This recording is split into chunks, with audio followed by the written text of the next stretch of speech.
What's up everybody, welcome to Money Management channel. My name is Andrei and today I'm gonna be doing an update on MMTLP and FINRA Saga. I got the cash in the bag, stadium packed, born a rock star in this life, gonna live it up on. And in today's video I will show you the latest news directly related to our story. I will show you an update from Richard Hofman litigation.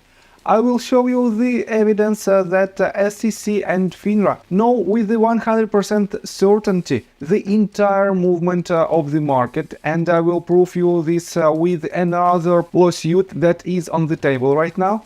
And I will remind you about a couple of major events that should take place this week.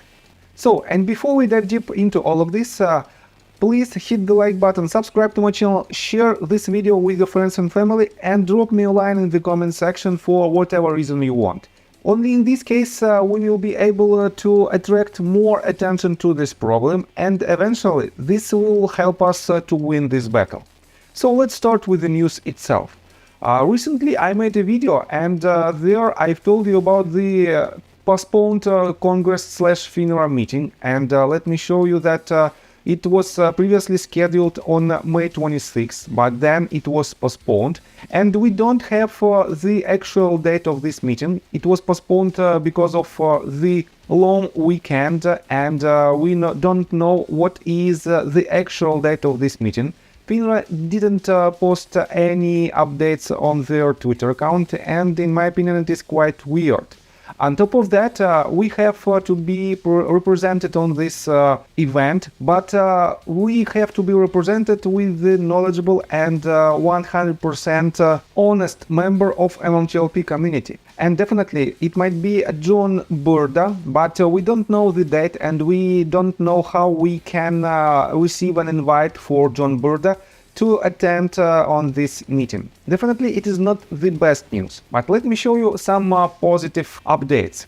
Right here on MMTLPresources.com you can find this article that is titled "We want you to go to Congress."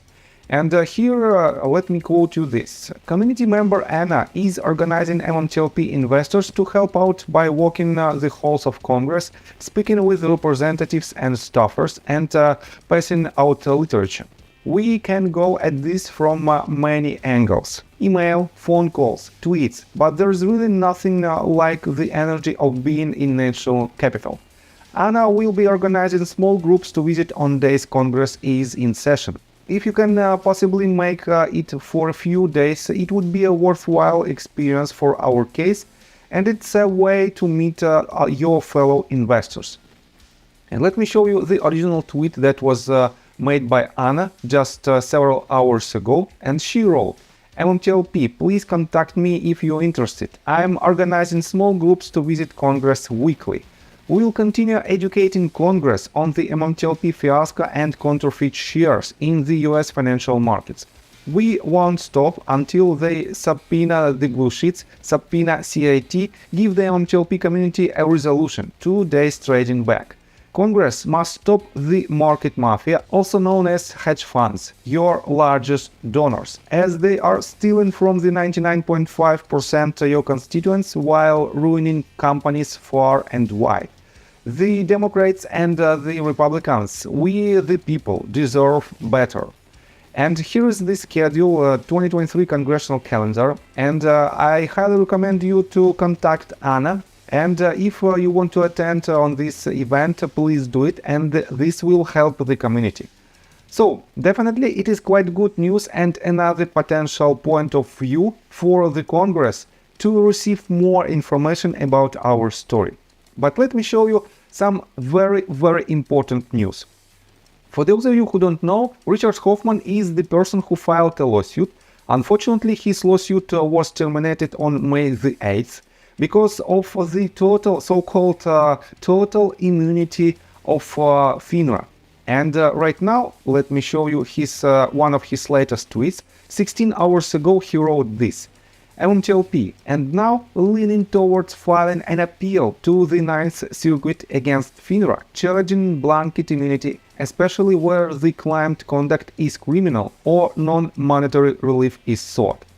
So, and definitely it is a very important step towards our victory. because Richard Hofman is a very knowledgeable person and he has a lot of experience in this type of litigations. And definitely, this filing might give us an opportunity to bypass their so-called total immunity. And if you want to know more about his litigation, I highly recommend you to follow his Twitter account and to subscribe to his YouTube channel. His YouTube channel is Not Legal Advice, KNOT, and he made several videos, and I highly recommend you to watch several latest of them, because there he describes the entire situation regarding his case, and he describes what he will do next in order to win this battle.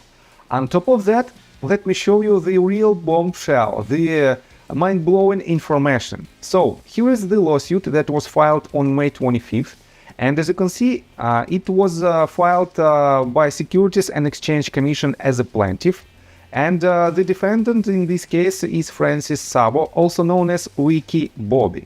And let me quote you this. Here is the summary.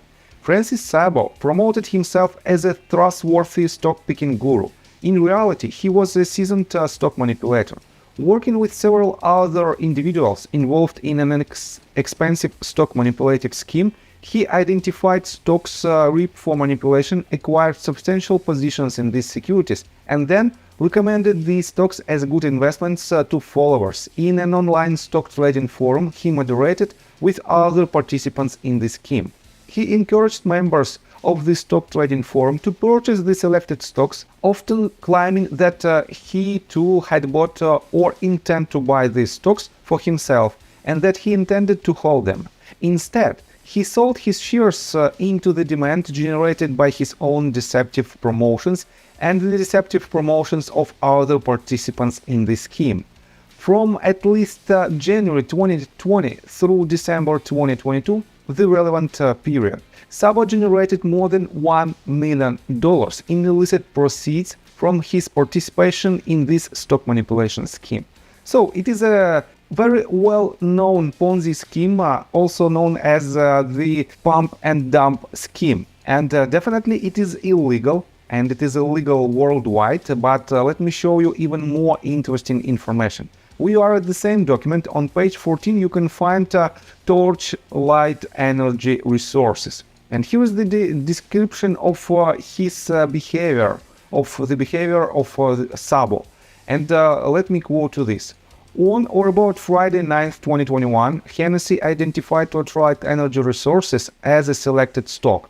On the morning of February the 10th, 2021, between 7 a.m. and 10:10 a.m., Hennessy, Sabo, Matlock, Deal, and Knight participants purchased TRCH shares in the following amounts. And here is the precise amounts of the shares that these people bought, and here is the exact price of their purchases. After purchasing the vast majority of their shares, the TRCH participants engaged in campaign to raise the price of the stock, falsely claiming that they were holding their shares while selling them to realize profits. Knight added and abetted the scheme by, among other things, providing them with a platform, the Pennies Going in Row podcast, to promote specific stocks and recommend specific stock purchases to listeners. In the course of the scheme, various participants often highlighted an anticipated event that would purportedly rise the stock price, a catalyst, and encouraged buying and holding the stock until the event, falsely claiming that they too were holding the stock waiting for the catalyst. In this case of TRCH, the catalyst was purported upcoming merger with another company, Metamaterials. Hennessy claimed that he had discovered that this merger was coming in the course of his due diligence, so on and so forth. Here is the description of how he did this scheme. And let me show you that SEC even know the exact dialogues that Hennessy and Merlock had back in the days. On top of that, SEC knows the precise time when certain persons posted different information, and they know the exact number of shares, they know the exact time when they entered and when they leave their position, and they know the exact amount how much money did they earn, so-called earn, in this during this event. And in total, the TRCH participants profits on TRCH from February 10th through February 23rd, 2021, and they gained about $288,000, $336,000, and so on and so forth.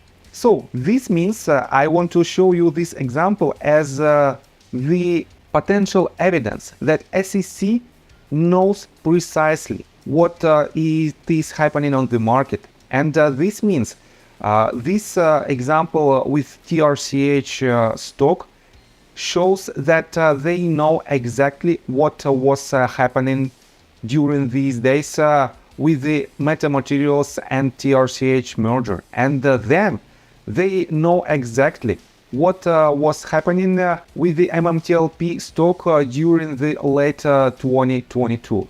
And this means if they know this information and don't want to disclose, this means that they are guilty with the illegal activity, and they are covering these hedge funds who made these counterfeit shares to steal the money from retail community.